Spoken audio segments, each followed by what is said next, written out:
Buletin Didik 13 Mac bersama saya Tarushdi Muhammad Nazri. Assalamualaikum dan salam sejahtera. Bahasa jiwa bangsa. Kata-kata hikmat itu jelas menunjukkan kepentingan bahasa yang mencerminkan sesuatu bangsa.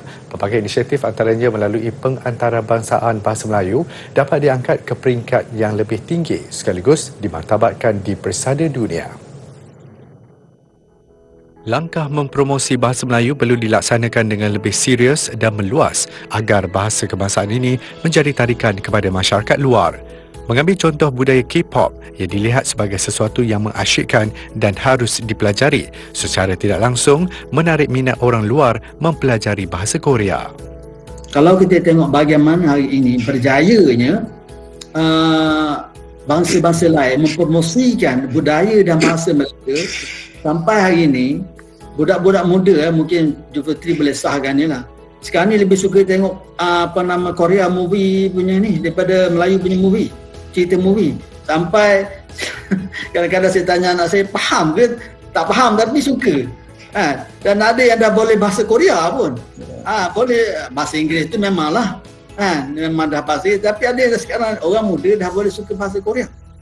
Masyarakat di negara ini perlu berbangga untuk bertutur dalam bahasa Melayu. Jika orang luar seperti Mat Dan, Rhys William dan Cassidy Anderson berbangga dapat bertutur dalam bahasa Melayu apabila berada di Malaysia, mengapa kita pula yang merasa rendah diri apabila bertutur dalam bahasa kebangsaan di negara luar? Bahasa Melayu mempunyai kedudukannya sendiri dalam perkembangan bahasa, iaitu sebagai bahasa utama dunia, sehingga memang ada keperluan pengajarannya kepada penutur asing meskipun tidak seluas keperluan pengajaran bahasa Inggeris. Kita merupakan salah satu daripada 6 bahasa terbesar di dunia. Memang wajarlah untuk kita memperluaskan penggunaan bahasa Melayu ke seantero dunia. Selain daripada bukan sekadar bahasa, kerana bahasa adalah menggambarkan acuan pemikiran. Bukan saja sekadar bahasa yang kita tawarkan, tetapi nilai-nilai dan juga aspek-aspek kepimpinan daripada perspektif alam Melayu yang kita boleh tonjolkan di pentas antarabangsa supaya masyarakat antarabangsa memang mengenali bahawa masyarakat bangsa Malaysia ini merupakan terkenal dengan kesopanan dan kesusilaannya. Tanpa mengenepikan hak kaum lain di negara ini, pentadbir negara dan pemegang-pemegang taruh bertanggungjawab dalam memartabatkan bahasa Melayu di persada dunia melalui pengantarabangsaaan. Inisiatif ini yang dilakukan dengan cara yang lebih kreatif seperti tarian, nyanyian, puisi, sajak dapat menarik lebih ramai masyarakat luar mendekati sekaligus menggunakan bahasa Melayu sebagai bahasa komunikasi, bahasa ekonomi serta bahasa perundangan. Semua bahasa yang dinamik, semua bahasa yang kita kategorikan sebagai bahasa yang hidup wajar berkembang, okey? Bukan berada di Malaysia sahaja, tapi wajar melebarkan sayap ke seantero dunia. Baru budaya kita akan, sekarang pun mereka sudah kagum dengan budaya kita, tapi melalui saluran itu memang kita akan menjadi lebih megah dan memang kedudukan kita satu kedudukan yang sangat taraf dengan bahasa dunia.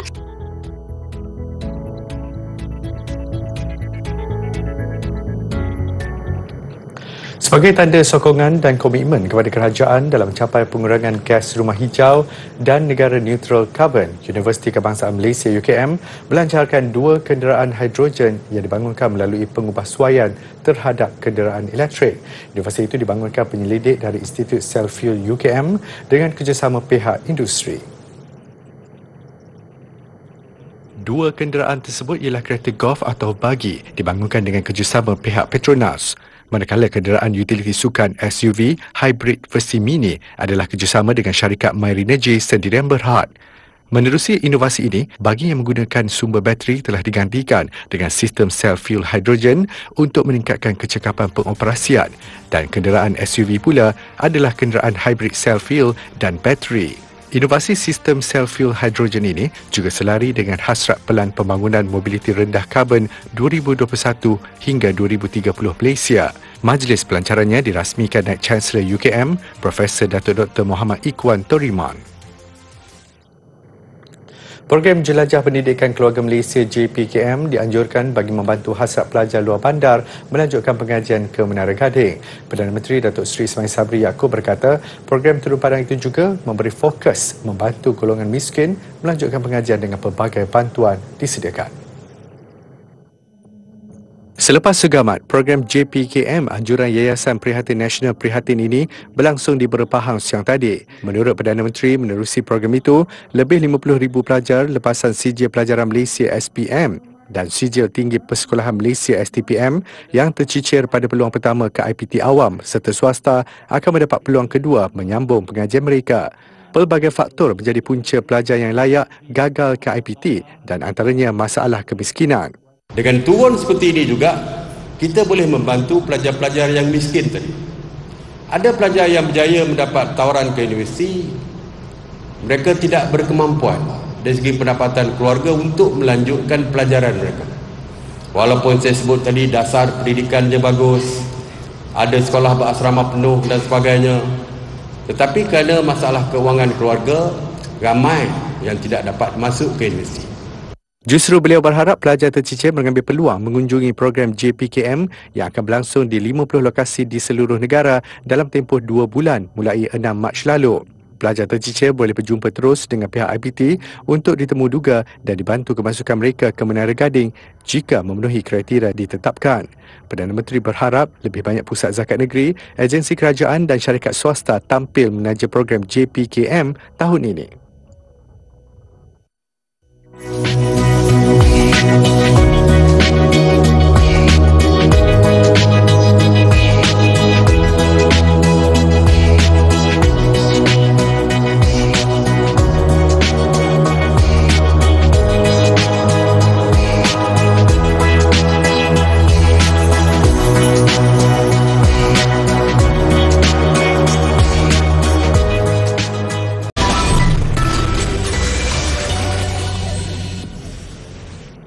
Bertemu kembali.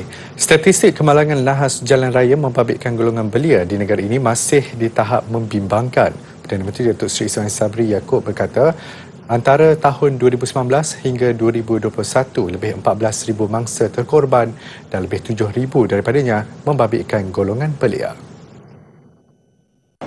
Statistik ini menunjukkan golongan muda terdedah kepada risiko lebih tinggi semasa berada di jalan raya, dan ini merupakan cabaran utama kepada JPJ. Ya? Bayangkan, orang muda yang mempunyai masa depan yang panjang untuk hidup. Negara kita memerlukan orang muda. Bagi masa depan negara ni, kita nakkan orang muda.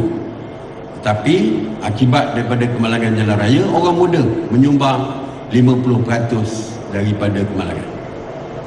Sebab apa? Kita pun tahu. Kalau orang tua, beralur je bawa motor. Ya, slow je. Kalau orang muda, berdesu, laju je. Yang kat tayar depan tu, orang muda tu. Tayar depan angkat, tayar belakang angkat. Kalau bawa motor bukan tegak, menerak. Itu semua orang muda tu. Beliau berkata masalah itu perlu dipandang serius dan ditangani selain pendekatan membentuk sikap pengguna jalan raya menerusi pendidikan. Beliau percaya jika semua pengguna jalan raya berdisiplin, kadar kemalangan dapat dikurangkan. Jabatan Pengangkutan Jalan JPJ tambahnya berhasrat mengurangkan 50% kadar kematian akibat nahas jalan raya pada tahun 2030.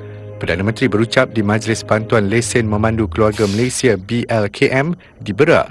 404 peserta dalam kalangan masyarakat orang asli di Parlimen Berak menerima lesen menunggang motosikal. Program sama akan diperluaskan ke seluruh negara dalam usaha membantu golongan B40 dan miskin mendapat lesen menunggang motosikal.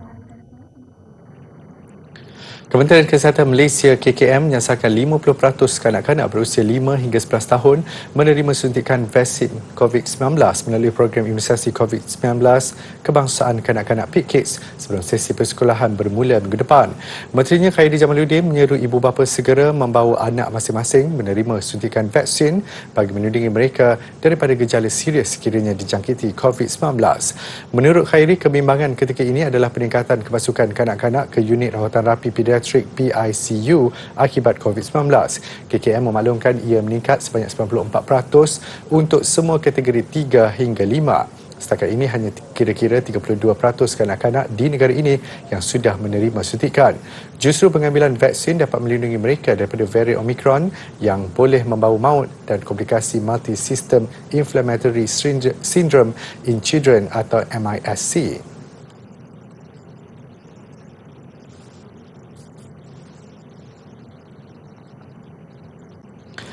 Konsep keluarga Malaysia seharusnya dijadikan sebagai panduan dalam usaha memupuk semangat kebersamaan antara satu sama lain.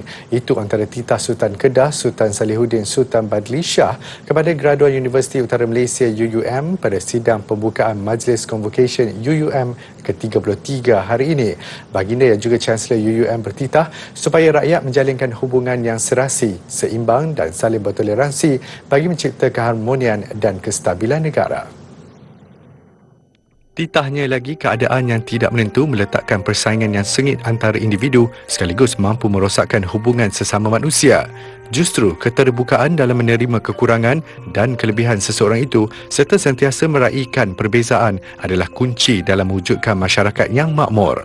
Dalam keadaan ekonomi sekarang yang amat mencabar, beta meletakkan harapan yang tinggi agar saudara dan saudari dapat menjadi insan yang lebih berdaya tahan, yang dapat memperteguh kemahiran diri, serta menggali dan merebut peluang yang terbuka kesan daripada pandemik ini. Baginda Sultan turut menggesa graduan kini menjadi generasi yang cakna serta peka terhadap perubahan sekeliling sekaligus memanfaatkan teknologi terkini yang dapat memacu perubahan positif kepada bangsa dan negara. Sejujurnya, kelestarian pembangunan negara bergantung pada anda semua. Adalah harapan bangsa, anda jugalah pengemudi negara. Dalam pada itu, baginda juga berkenan untuk mengingatkan graduan agar sentiasa mengenang jasa ibu bapa serta ahli keluarga yang telah banyak berkorban demi memastikan kejayaan mereka. Seramai 4,052 graduan yang menamatkan pengajian pada 2020 menerima ijazah masing-masing pada majlis convocation itu yang berlangsung selama 7 hari bermula hari ini.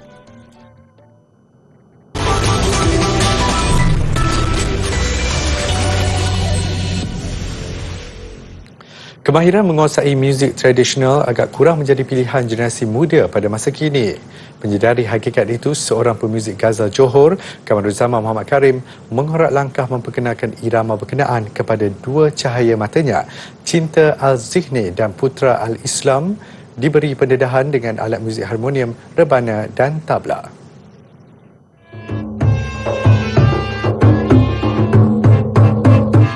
Menurut Kamaruzzaman, pendedahan kepada anaknya itu bertitik tolak dari rasa tanggungjawabnya untuk mewariskan muzik tradisional itu kepada generasi muda. Untuk anak-anak, kalau bukan kita siapa lagi? Jadi sebab tu saya mengajarkan sejak kecil lagi, sebagaimana saya dulu diajarkan oleh orang tua saya untuk cintakan kepada alat-alat tradisional.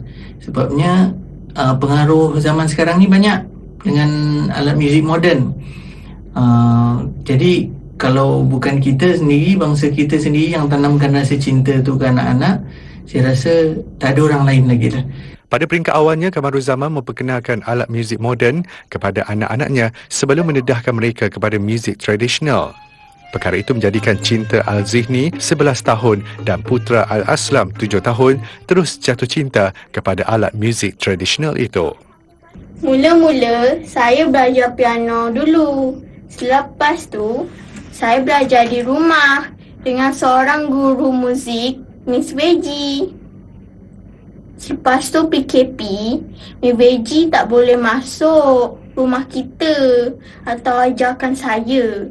Jadi ayah saya lah pula yang ajarkan saya harmonium. Dulu saya kan belajar piano, sekarang saya belajar harmonium. Mula-mula saya belajar drum dulu, ayah ajarkan. Lepas tu ayah ajarkan rebana dengan tabla.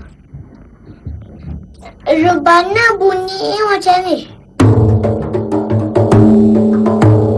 Tabla bunyinya macam ni.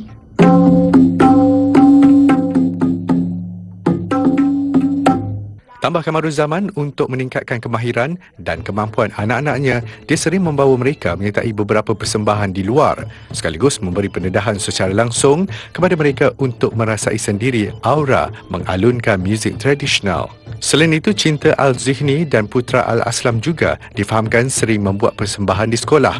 Kamaruzzaman berharap dua anaknya akan menjadi pemuzik tradisional yang berjaya dan mampu berkongsi ilmu yang diperoleh dengan orang lain serta mengangkat martabat muzik tradisional ke peringkat antarabangsa.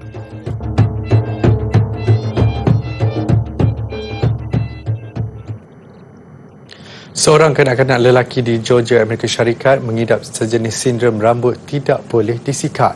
Selain keadaan luar biasa itu, rambut Lachlan Samples juga kalis air.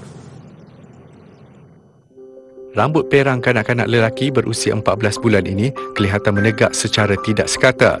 Ibunya, Kathleen Samples, berkata rambut Lachlan Samples hanya dicuci sekali seminggu. Malah keadaan rambut yang kalis air memerlukan tempoh masa sekurang-kurangnya seminit untuk menyerap air. Rambut Lachlan Samples seakan menyerupai gaya rambut saintis terkenal Albert Einstein. Sindrom rambut tidak boleh disikat itu dilaporkan amat jarang berlaku dan hanya terdapat 100 kes di dunia. Lachlan Samples disahkan mengidap sindrom rambut tidak boleh disikat UHS selepas pakar pediatrik merujuk kes berkenaan kepada pakar dermatologi di Universiti Penyelidikan Emory.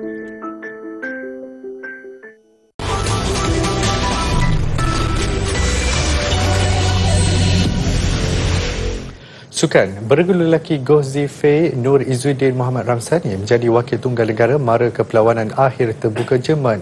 Pasangan negara itu meneruskan prestasi cemerlang dengan menewaskan gandingan dari China di peringkat separuh akhir. Manakala langkah perseorangan lelaki Li Zijia terhenti selepas dikejutkan lawan bukan pilihan dari Thailand. Gozifei Nur Izzuddin berdepan He Jiting Zhao Haotong dari China yang merupakan pertemuan sulung kedua-duanya dan wakil negara bermula baik menerusi kemenangan set pertama 21-12 sebelum menutup cabaran lawan 21-18 pada set kedua. Sekaligus meneruskan misi memburu gelaran juara jelajah dunia sulung berdepan satu lagi pasangan China Liu Yucheng Ou Xuanyi di final. Li Zijia yang disebut-sebut sandaran utama kem negara pula gagal menepati ramalan ketika menentang Kunlavut Vitisan. Pemain pilihan kelima ini melakukan banyak kesilapan selepas ditekan lawan dari Thailand itu. Misi Zijia untuk merangkul kejuaraan pertamanya dengan status profesional nyata musnah dalam tempoh 43 minit menerusi keputusan penuh 13-21, 12-21 dan juga kekalahan keduanya selepas terbuka Switzerland pada Jun lalu. Juara Piala FA 2019 Kedah Darul Aman KDA memulakan misi mempertahankan kejuaraan dengan langkah kanan ia selepas membenam pasukan amatur Sains FC 4-0 pada pusingan pertama. Kedah Darul Aman KDA mengambil pendekatan menurunkan sepenuhnya barisan pemain tempatan menentang Sains FC di pusingan awal. Tuan rumah terdahulu menemui penyudah pemain sayap Muhammad Fayyad Zulkifli Amin untuk menceriakan penyokong di Stadium Darul Aman. Sains FC terus berduka apabila sekali lagi dibolosi jaringan kedua peribadi Muhammad Fayyad dan juga gol ketiganya dalam dua perlawanan terakhir.